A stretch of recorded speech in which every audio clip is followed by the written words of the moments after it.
dated July 30, 1985, the diary entry, written by Eileen Nichol, documented the Princess of Wales Day visiting an Activonture Centre, a holiday camp for children with disabilities in Sussex, run by the British Red Cross.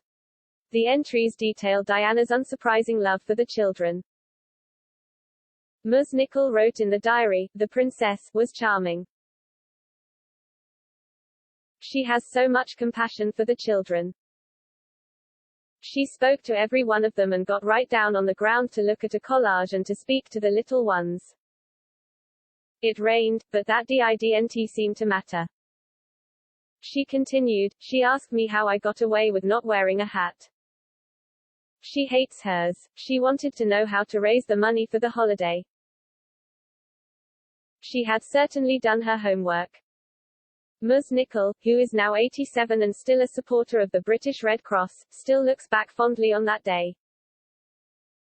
She said, "I remember everyone being very excited. She spoke to every one of us and she spoke so well.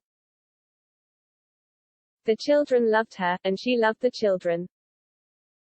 She told me she wishes she had my job. It truly was a marvelous day." Another document, a letter from the Princess of Wales written in 1993, has also been released to celebrate what would have been Diana's 60th birthday. The letter, which was sent a couple of years later, read, "As patron of Red Cross Youth, I have had many opportunities to see for myself the work of the British Red Cross in this country and overseas. I have always been greatly encouraged by the splendid efforts of volunteers and staff in providing help for those most in need. The work of the British Red Cross is just as important today as it has ever been.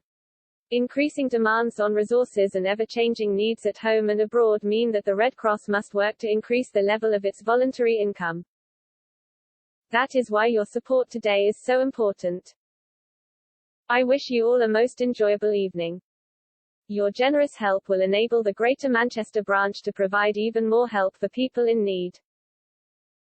With many thanks, Diana." October 1993. Ms. Nichol also recalled how Diana was so approachable because she was so relaxed, and went on to say the Princess of Wales' legacy is one we should hold on to. She said, "I think her legacy is one we should hold on to because of her humanity. She was ahead of her time.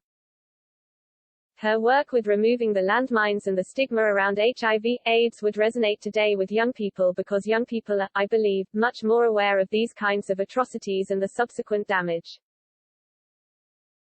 Ms. Bin Adam, curator at the British Red Cross, added, "Throughout her life, Princess Diana was a dedicated humanitarian who championed causes in the UK and overseas. From making connections with young people in her role as patron of the Red Cross Youth, to campaigning against landmines, she was one of our most dedicated supporters, using her public profile to make positive change. The impact of her work is not only remembered on what would have been her 60th birthday, but continues to have a lasting impact today."